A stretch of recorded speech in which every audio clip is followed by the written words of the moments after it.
ಎಲ್ರಿಗೂ ನಮಸ್ಕಾರ. Welcome back to my channel happy home maker. ಎಲ್ಲರೂ ಹೇಗಿದ್ದೀರಾ? ಎಲ್ಲರೂ ಚೆನ್ನಾಗಿದ್ದೀರಾ ಅಂತ ಭಾವಿಸ್ತಾ ಇವತ್ತಿನ ವಿಡಿಯೋನ ಸ್ಟಾರ್ಟ್ ಮಾಡ್ತಾ ಇದ್ದೀನಿ. ಸೊ ನಿಮಗೆ ನೋಡಿದರೆ ಗೊತ್ತಾಗಿರಬಹುದು, ನಾನು ಇವತ್ತು ಮನೆಯಲ್ಲಿ ಮರಳು ಆಗಿರುವ ಘಮಘಮಿಸುವ ತುಪ್ಪವನ್ನು ಹೇಗೆ ಮಾಡೋದು ಅಂತ ನಿಮ್ಮ ಜೊತೆಗೆ ಶೇರ್ ಮಾಡ್ತಾ ಇದ್ದೀನಿ. ಈ ಮೆಥಡ್ ಏನಿದೆ ಇದು ನಮ್ಮ ಅತ್ತೆಯವರು ಮಾಡುವಂಥದ್ದು. ನಮ್ಮ ಮನೆ ಪ್ರತಿ ಸಲ ಆ ತುಪ್ಪನ ನಮ್ಮ ಅತ್ತೆಯವರೇ ಮಾಡ್ತಾರೆ. ಅವ್ರ ಮೆಥಡ್ ತುಂಬ ಸಿಂಪಲ್ ಆಗಿದೆ, ಹಾಗಾಗಿ ನಿಮ್ಮ ಜೊತೆಗೆ ಶೇರ್ ಮಾಡ್ಕೊಳ್ಳೋಣ ಅಂದ್ಕೊಂಡೆ. ಕೆಲವೊಬ್ಬರಿಗೆ ತುಪ್ಪ ಮಾಡೋಕ್ಕೆ ಹೇಗೆ ಅಂತ ಗೊತ್ತಾಗಿರೋದಿಲ್ಲ, ಅವರಿಗೆಲ್ಲ ಈ ಒಂದು ವಿಡಿಯೋ ಹೆಲ್ಪ್ ಆಗುತ್ತೆ ಅಂತ ಅನ್ಕೋತೀನಿ. ಸೊ ಮೊದಲಿಗೆ ನಮಗೆ ತುಪ್ಪ ಮಾಡಲಿಕ್ಕೆ ಬೇಕಾಗಿರುವಂಥದ್ದು ಬೆಣ್ಣೆ. ಇದು ನಾವು 2 ವಾರಗಳಿಂದ ಸಂಗ್ರಹಿಸಿದಂಥ ಬೆಣ್ಣೆ.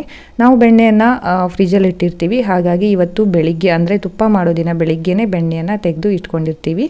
ಸೊ ಸಂಜೆ ಅಷ್ಟೊತ್ತಿಗೆ ಬೆಣ್ಣೆ ಸಾಫ್ಟ್ ಆಗಿರುತ್ತೆ. ಬೆಣ್ಣೆ ಸಾಫ್ಟ್ ಆದಮೇಲೆ ನಾವು ಅದಕ್ಕೆ 2ರಿಂದ 3 ಸಲ ನೀರನ್ನು ಹಾಕಿಬಿಟ್ಟು ಚೆನ್ನಾಗಿ ಕೈಯಿಂದ ಅದನ್ನು ತೊಳ್ಕೊಬೇಕು. ಯಾಕಂದರೆ ಅದರಲ್ಲಿರುವಂಥ ಮಜ್ಜಿಗೆ ಅಂಶ ಏನಿದೆ ಅದು ಕಂಪ್ಲೀಟಾಗಿ ಹೋಗಬೇಕು, ಇಲ್ಲಾಂದರೆ ತುಪ್ಪಕ್ಕೆ ಒಂಥರ ಸ್ಮೆಲ್ ಬರಲಿಕ್ಕೆ ಸ್ಟಾರ್ಟ್ ಆಗುತ್ತೆ.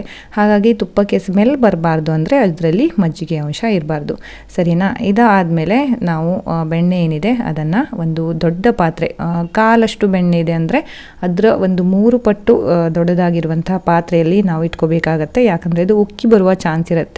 ನಾವು ಸ್ಟಾರ್ಟಿಂಗಲ್ಲಿ ಬೆಣ್ಣೆ ಇಟ್ಟಾಗ ಅದೆಲ್ಲ ಕರಗಿದ ಮೇಲೆ ಅದು 2ರಿಂದ 3 ಸಲ ಆದರೂ ಉಕ್ಕಿ ಬಂದುಬಿಡುತ್ತೆ. ಹಾಗಾಗಿ ತುಂಬ ಕಡಿಮೆ ಉರಿಯಲ್ಲಿ ನಾವು ತುಪ್ಪವನ್ನು ತುಂಬ ಪೇಷನ್ಸ್ಫುಲ್ಲಾಗಿ ಮಾಡಬೇಕಾಗತ್ತೆ. ಸೊ ತುಪ್ಪ ನಾವು ಗ್ಯಾಸ್ ಮೇಲಿಟ್ಟು ಎಲ್ಲೂ ಹೋಗ್ಲಿಕ್ಕಾಗಲ್ಲ, ಅಲ್ಲೇ ಇದ್ಬಿಟ್ಟು ಸಮಾಧಾನವಾಗಿ ತುಪ್ಪನ ಮಾಡಬೇಕು. ಈ ಥರ ನೋಡಿ ಮಾಡ್ತಾ ತುಪ್ಪ ರೆಡಿ ಆಗ್ತಾ ಇದೆ. ಸೊ ಈ ತುಪ್ಪದ ಪ್ರೊಸೀಜರ್ ಮಾಡಲಿಕ್ಕೆ ಏನಿಲ್ಲ ಅಂದರೂ 40 to 50 ಮಿನಿಟ್ಸ್ ನಮಗೆ ಬೇಕಾಗತ್ತೆ. ನಾನು ಇಲ್ಲಿ ಸ್ವಲ್ಪ ಫಾಸ್ಟ್ ಫಾರ್ವರ್ಡ್ ಆಗಿ ನಿಮಗೆ ತೋರಿಸ್ತಾ ಇದ್ದೀನಿ ನೋಡಿ. ಇವಾಗ ಆಲ್ಮೋಸ್ಟ್ ತುಪ್ಪ 80% ಆಗಿದೆ. ಇಲ್ಲೆಲ್ಲ ನಿಮ್ಗೆ ಕಾಣಿಸ್ತಾ ಇದೆ, ಇದು ಜಿಡ್ಡೆಲ್ಲ ಒಂದು ಕಡೆ ಹೋಗಿ ಕೂತ್ಕೊಂಡಿರುತ್ತೆ ನೋಡಿ. ತುಪ್ಪದ ಕಲರು ಚೇಂಜ್ ಆಗಿದೆ, ಅಂದರೆ ಗೋಲ್ಡನ್ ಬ್ರೌನ್ ಕಲರ್ ಆಗುತ್ತೆ.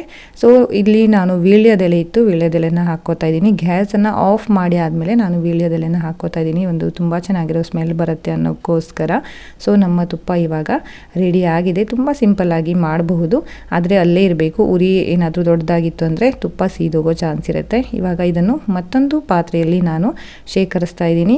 ಈ ಒಂದು ತುಪ್ಪ ಏನಿದೆ ನಾಳೆ ನೋಡಿದಾಗ ನಿಮಗೆ ಇದರ ಟೆಕ್ಸ್ಚರ್ ಗೊತ್ತಾಗುತ್ತೆ, ಈ ತುಪ್ಪ ಹೇಗೆ ಆಗಿದೆ ಅಂತ. ಅದನ್ನು ಕೂಡ ನಾನು ನಿಮಗೆ ತೋರಿಸ್ತೀನಿ. ಇವಾಗ ನೋಡಿ, ಇದು ನೆಕ್ಸ್ಟ್ ಡೇ ಅದೇ ಪಾತ್ರೆ ಇದು. ಸೊ ತುಪ್ಪ ನೀವು ನೋಡಿದ್ರೇ ನಿಮಗೆ ಗೊತ್ತಾಗ್ತಿರ್ಬೋದು ಎಷ್ಟು ಚೆನ್ನಾಗಾಗಿದೆ ಅಂತ. ಘಮ ಘಮ ಅಂತ ಪರಿಮಳ ಕೂಡ ಬರ್ತಾ ಇದೆ. ತುಂಬ ಮರಳಾಗಿದೆ, ಕಲರ್ ಕೂಡ ತುಂಬ ಚೆನ್ನಾಗಿ ಬಂದಿದೆ. ಸೊ ಈ ಒಂದು ಸುಲಭವಾದ ವಿಧಾನ ನಿಮಗೂ ಕೂಡ ಇಷ್ಟ ಆಗುತ್ತೆ ಅಂತ ಅನ್ಕೋತೀನಿ. ಮನೆಯಲ್ಲಿ ಮಾಡಿದಂತಹ ತುಪ್ಪ ಹೆಲ್ತಿಗೂ ಕೂಡ ತುಂಬಾ ಒಳ್ಳೆಯದು. ನೀವು ಕೂಡ ಮನೆಯಲ್ಲೇ ತುಪ್ಪನ ಮಾಡ್ಕೊಳ್ಳಿ, ಹೆಲ್ದಿ ಆಗಿರಿ ಅಂತ ಆಶಿಸ್ತಾ ಈ ಒಂದು ವಿಡಿಯೋನ ಮುಗಿಸ್ತಾ ಇದ್ದೀನಿ. ವಿಡಿಯೋ ಇಷ್ಟ ಆದರೆ ಲೈಕ್ ಮಾಡಿ, ನನ್ನ ಚಾನಲನ್ನು ಇನ್ನೂ ಸಬ್ಸ್ಕ್ರೈಬ್ ಮಾಡಿಲ್ಲ ಅಂದರೆ ದಯವಿಟ್ಟು ಸಬ್ಸ್ಕ್ರೈಬ್ ಮಾಡಿ, ಬೆಲ್ ಬಟನ್ನ ಪ್ರೆಸ್ ಮಾಡೋಕ್ಕೆ ಮರಿಬೇಡಿ. ತುಪ್ಪ ಮಾಡಿದಂಥ ಪಾತ್ರೆ ತುಂಬಾ ಜಿಡ್ಡಾಗಿರುತ್ತೆ, ಅದನ್ನು ಕೂಡ ಹೇಗೆ ಕ್ಲೀನ್ ಮಾಡ್ಬೋದು ಅನ್ನುವಂಥ ವಿಡಿಯೋ ಕೂಡ ನನ್ನ ಚಾನಲಲ್ಲಿ ಅಪ್ಲೋಡ್ ಆಗಿದೆ. ಅದನ್ನು ಕೂಡ ನೀವು ಚೆಕ್ಔಟ್ ಮಾಡ್ಬೋದು. Have a good day, take care, bye.